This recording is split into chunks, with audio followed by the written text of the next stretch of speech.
they were hard on me too. You know, they were really hard from the minute I was able to come play catch with them. It was like, if you touch it, you catch it.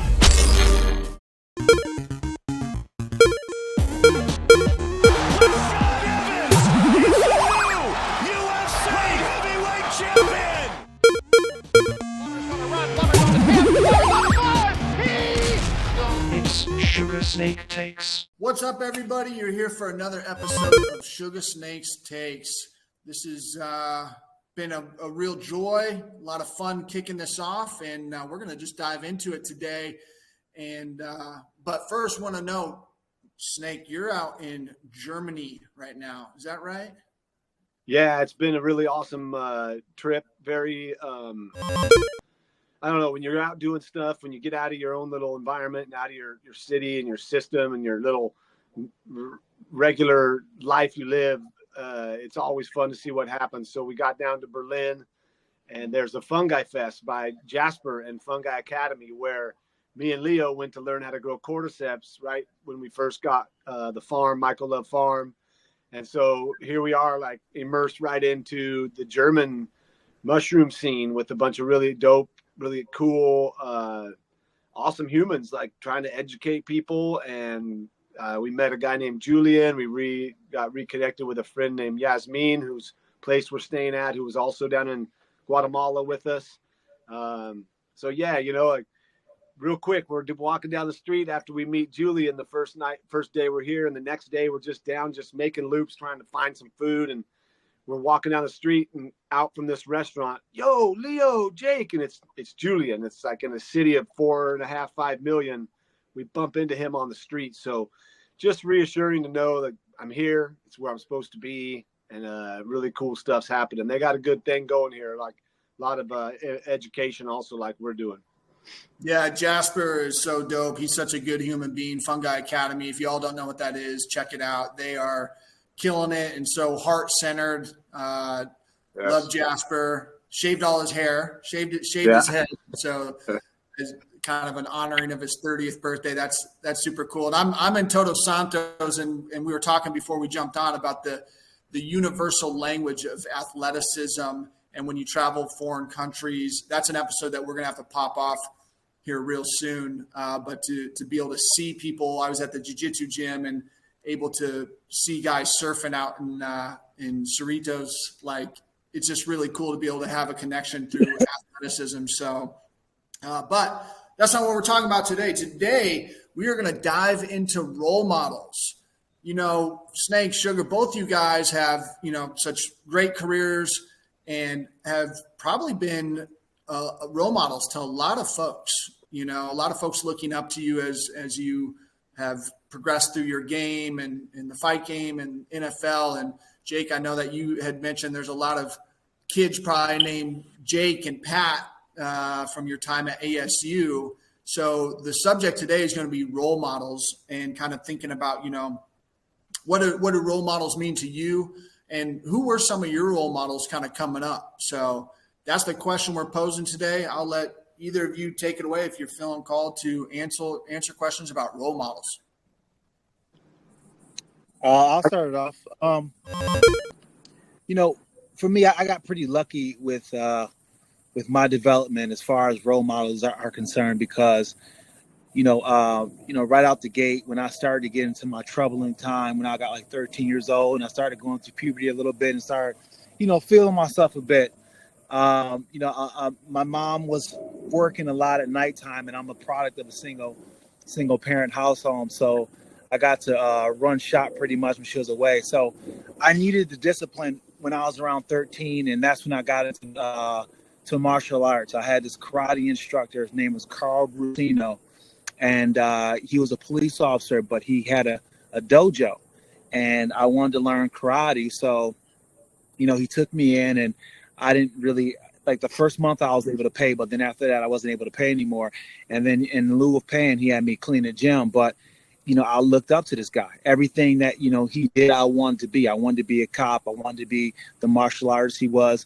But having that role model, having somebody that was living the life that I wanted to have, was such a huge turning point in my life. It was one of the biggest things that made me see that there was a better way to do things than I was doing it or intending to do it, and it gave me, a real life hero to have versus having somebody on TV that I seen from a movie that probably wasn't the best influence. And because I had that influence, it put me on such a trajectory that allowed me to then find my next biggest influence, which was my wrestling coach, and he was a big role model because one thing he didn't let me do, he didn't let me give up on myself. He seen talent in me. He seen potential in me when no one else seen it. There's times where I would skip wrestling practice, and this guy, Bill Dixon, will send one of the seniors to come and get me. Now, what I've learned at that time was, okay, every single time I had to work out after the team got done from training, after I got picked up, it was like 10 times harder than it would have been if I just would have went with the team. So eventually, I just stopped missing practice. And because I stopped missing practice, I got a lot better. But he's seen it in me in so long, before I even realized it in myself, and he stayed on top of me. And because of those two big role models in my life, it helped me realize something in myself that I ended up carrying for the rest of my life and on to my careers, as a college wrestler and then to mixed martial arts. But that was a foundation of me wanting to be the kind of influence that I had in my life. And I was able to touch a lot of people in my career because of the influence that I had growing up with these guys. That's beautiful. Yeah. And, shout out to all the Bills and Carls of the world, kind of, seeing something in people that they don't see in themselves. You know what I mean? Especially youth, like kids, they don't really kind of know where they're at or whatnot. For them to see that in you is absolutely beautiful. And, quite honestly, what makes the world go round, mentorship, kind of role model. Yeah. Real quick, was there any kind of TV role model or superhero or anything of that nature that you had an affinity for at all, or? Yeah. I was, I love Jimmy Superfly Snuka. I was all on a wrestling kick. Bruce Lee, a huge Bruce Lee fan. Want to be just like Bruce Lee and Barry Sanders.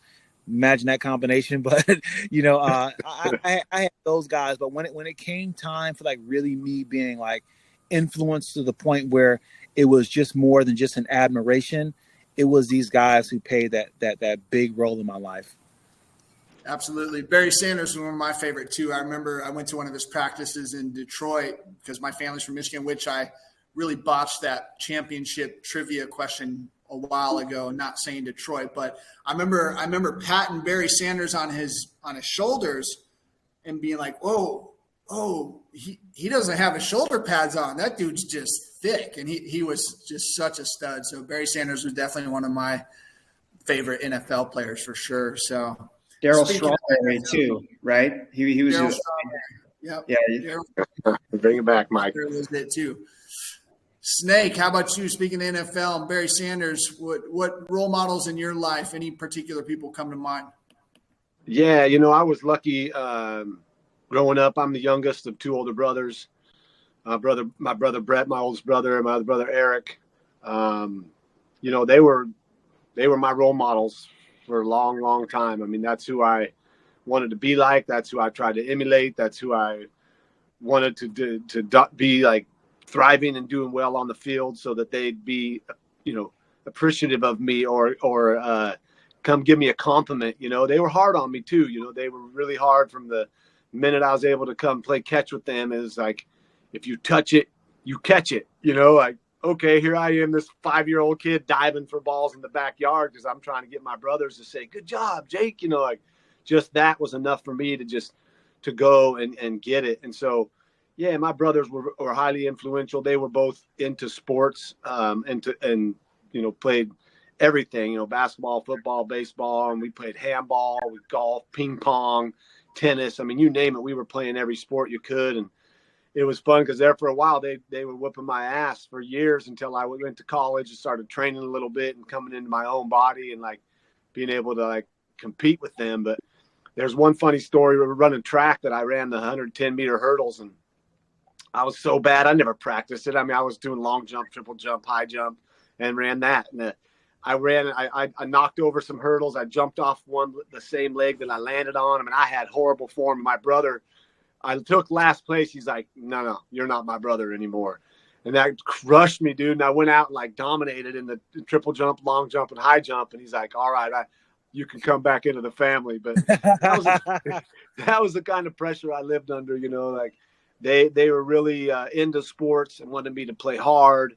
And, you know, even so much as at ASU, I'd throw the ball. And if a receiver would drop it, sometimes I put my hands on my hips like, man, come on, catch the ball. And one time they said after a game, I think it was Eric, maybe, he was like, you know, you look like a real punk ass when you put your hands on your hips. It looks like you're complaining and you're like, wah, you know, catch the ball. He's like, you should stop doing that because it doesn't look good. So it took me a few times to do it and put my hands down to where I stopped doing that. So they also looked out for me that way too, kept me very grounded, humble.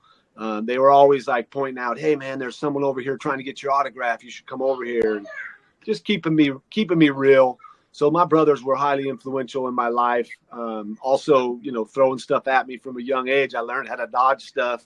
So I got to give a lot of props to them for, you know, always bringing me along too. And one moment that really stood out for me when I really felt I stepped up was I was 12, 13 years old playing hoops at City Beach in Coeur d'Alene, Idaho.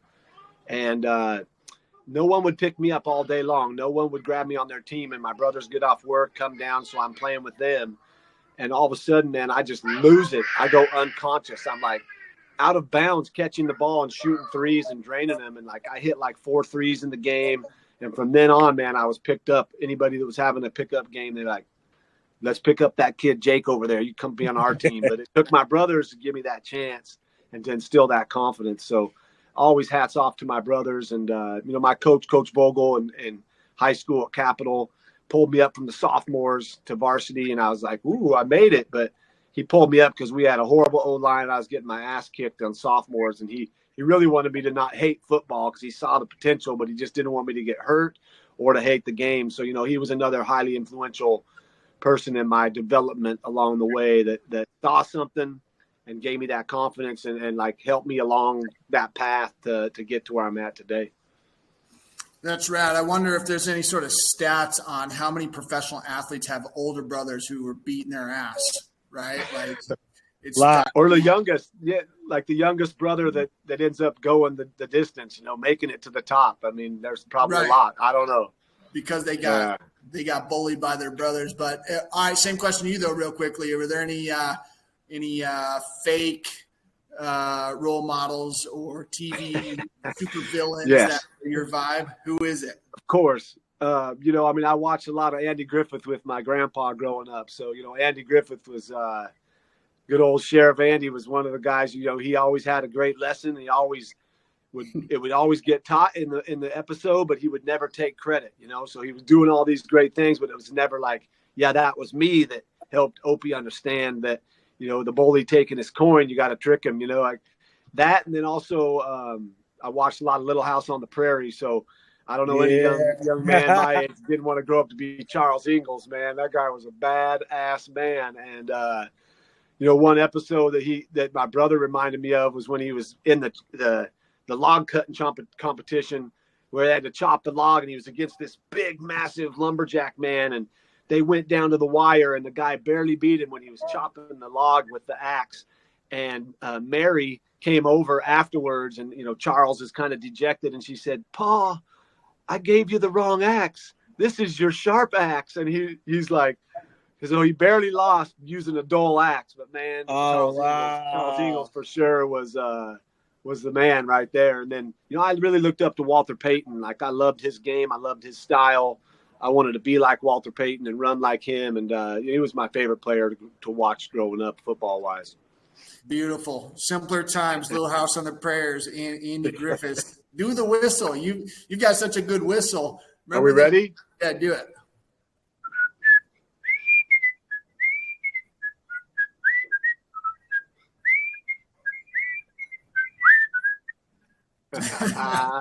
I could go on and on, but we got to get this. Keep it under 30 minutes, right? Yeah. I didn't know you had that. Yeah, that's quick.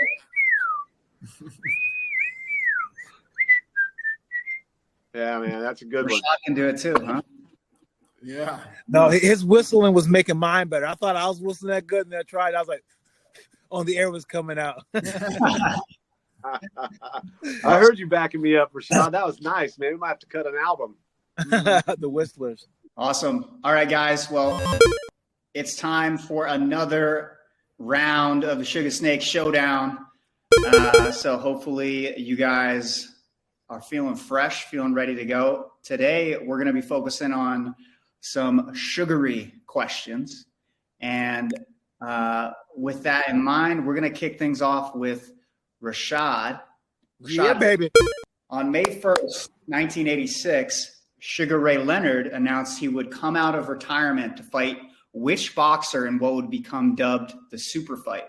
Was it A, Marvin Hagler, B, Mike Tyson, C, Roberto Duran, or D, Thomas Hearns? Okay. No. Okay. Let me see here. Dang. Okay. You know what it is? Thomas Hearns, D. Rashad says D, Thomas Hearns. That is incorrect. No, it's Marvin Hagler. Marvin saying, Yeah. I knew it was either the two of them. Man, there's some great fighters on that deal. Yeah. Oh, man. Okay. Yeah, and part of the reason I throw this question in there is, we were discussing role models, and there's this clip of Mike Tyson getting emotional talking to Sugar Ray Leonard about the influence that he had on him. So I'll play that. I saw you fight Wilfredo Benitez. I was locked up, and he fight. I can't even talk. No, my God, man. I love you, man, and I support you. Oh no, it inspired me so fucking much, nigga. I saw you fight Turan. It changed my life. I said, this is what I'm gonna be. Look at me, nigga. It's because of you. Who are you? You might not think you're nobody, nigga. I love you. You could throw two punches that sound like one. He was throwing punches. You can hear them. They were two, but they sound like fucking one punch. You know how magnificent your speed has to be for that? The ultimate knockout puncher. The ultimate knockout punch. Don't get hit by that. Don't get hit by that. That's dope. Yeah, smooth fighter. Having a legend respect you like that is pretty special, man. Absolutely. That's cool. All right, on to our next question. This one will be for Jake. Rashad won the UFC light heavyweight championship against Forrest Griffin, but what did he say in the post-fight interview in the octagon with Joe Rogan? Was it A, he kept smiling, I wasn't sure if he was hurt or not? B, is this real life, Joe Rogan? C, I got that dog in me? Or D, no. if you believe it, you can achieve it? Oh, what? Okay. Let me think about this one for a minute. I'm gonna go with A. He kept smiling. I wasn't sure if he was hurt or not. Rashad, do you remember? Yeah. That is correct. Yeah. Jake, how did he guess that? I just could see just you in the guessed ring. I could see you just crazy. like, I could see you doing this, and then all of a sudden, like in the ring afterwards, be like, "Well, I wasn't sure if I was hurting him because it, sounds like something that would go down around you, man."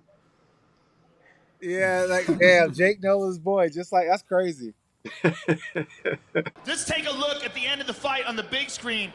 You were in his guard and you caught him with a big right hand from the guard and then stood up and finished it off from here.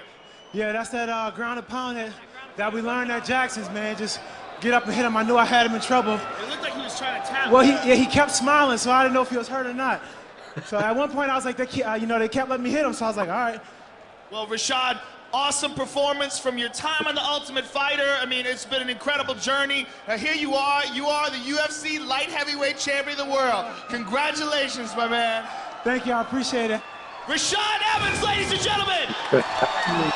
Ladies and gentlemen, I gotta congratulations. feel good. Dang, Jake, that's impressive. I can just see that though. You pounding him in his face, he's just smiling at you. Yeah, Forrest Griffin's a thug. Very disturbing. Very disturbing. But that, I mean, it goes to the whole thing. Sometimes you see a fight and it looks like the guy is hitting a guy while he's knocked out. But sometimes you hit a guy and you wake him up, so you got to keep on hitting. I wouldn't want to wake up to being punched by Rashad Evans. Not a good day. All right, Dell. You're up. We're going to a different Suga this time. Suga Sean O'Malley famously had a walk-off knockout on Dana White's Contender Series. But how did his last fight end before joining the UFC? Was it A, decision, B, flying knee, C, spinning wheel kick, or D, rear naked choke? I'm gonna say that Sugar O'Malley was exciting and did a spinning wheel kick. I don't know what the league he was in before that, but I wanna say spinning wheel kick, but I'm shooting in the dark on this one, man. He was in LFA and he finished with a spinning wheel kick. That is correct. Yes. Nice. What's happening here? Sean O'Malley is a pretty special fighter. We are showing you our dominance here. Yeah. I see that. Jeez. Love it. Why'd I even show up today? Right on. Good train some fakes. Training back into the solar plexus. Tell you what, you hit someone. You hit him clean with that left hand twice. Now Nuzo's been dropped 3 times. That is good night, Irene. That is freaking brilliant. How good is this kid? 7-0. My word, what technique. I tell you what, he was looking for that highlight. 7-0, Sugar Sean O'Malley. Put a shirt on that guy back then, and I would pick a fight with him and not be afraid. And then he would spinning wheel kick your ass, and you would second guess going at people looking a little goofy. That nerd body to fool you though. That nerd body, you can't judge by the nerd body anymore, dude. Yep. Gotta learn that in wrestling. Don't judge a book by its cover. No way. Dude's a No bad way. man. Quick way to get your ass kicked. Absolutely. Sorry for saying that, Sugar Sean O'Malley. Well, great work, Dell and Jake. Rashad, you'll get them next time. We're moving on now to the community Q&A. Every week we offer a question to the group here. And if we choose your question, we're gonna send you free Umbo products, maybe our bars, maybe our capsules. So definitely be on the lookout. Follow us at GetUmbo so that you can ask your question. And today I'm gonna bring back a question we last asked Corey, but I really wanted to get your guys' take as well, because this is such a pervasive subject. It's an important subject, and a lot of people deal with this. So the question is from Matt0303. How do you help yourself overcome anxiety leading up to the fight and just life's anxieties in general? So, Jake, you could talk about anxiety leading up to the big game, but I'm also very curious about just the general life anxieties that people who are listening, to this podcast right now might be dealing with in this moment as they're listening. Yeah, I'll go ahead and, anxiety would get built up for sure before games for me. But it really came down to how I labeled it. I wouldn't call it anxiety. I would just say I'm getting, anxious or excited for the game. I'm just excited for the game is what I would say, instead of being like nervous. Anxiety has such a negative connotation. It's really just being anxious. And when you look at being anxious and you think about what being anxious is, it's just you're excited for what's coming up. You're excited for what's next. So I'd always reframe it to be more like that. In life, the anxiety in life, there's been a lot of moments where I've had some major anxiety, and you're going to put yourself in positions. If you live life, you're going to be in positions where you could have to face some anxiety. You could sit at home all day and watch TV and do nothing and not have much anxiety. But when you put yourself out in the world and you get out of your comfort zone, you're going to get some moments where you better be prepared to face anxiety. And so now I just do a lot of breathing. I do a lot of reassuring as far as like, this is where I'm supposed to be. This is what I'm supposed to be doing. Relax. You got this. You're prepared for anything. You've been in situations that have required you to dig deep and be uncomfortable and find a way to get through it. This is just another one of those. And a lot of times anxiety can be brought on just by not being prepared also, not preparing yourself for what you may step into or be getting ready to go perform at. So a lot of it can just be the preparation going into it. So, anxiety is something that's real, but also, labeling it. Don't walk around talking about my anxiety. I hear a lot of people talk about, oh man, my anxiety, and doctor told me I have anxiety. It's like, we all have it. We all get anxious and excited and nervous. It's feelings. That's what we want as humans. So acknowledge that, but instead of it being something that limits you or debilitates you, flip it. Take some deep breaths and reassure yourself and put that love back into yourself and go back out there and face those moments. That's the only advice I could give is face them and know that you'll be all right and you can get through it. I love that. Someone told me some years ago, and you basically just captured it there, that anxiety is excitement without the breath. And to bring your attention back to just like, okay, yeah, this is okay. Sensationally speaking, what you feel in your body, like the experiences are so similar. So just reconnecting with that. And when we feel like we shouldn't have it, it's like we're rejecting the sensation, and then that exacerbates it and makes it more intense or extreme. So seems too like we lose our intuition and instinct when we get over anxious and anxiety takes over. You forget, how to deal with this. It's in here. You can deal with this. It's been, our ancestors were dealing with mass anxiety where, walking around a corner could be a saber-toothed tiger. That's anxiety. Like not just having to go to the grocery store and pick out groceries and have to worry about, someone wanting an autograph, that's different stuff, but it all affects people differently. For sure. Yeah. I kind of feel like, with anxiety, so much of it is just demystifying what's causing this anxiety or what the feeling is or what the thought is or whatever it is, because a lot of times when we're in the state of anxiety, it's us looking ahead to what's potentially coming up.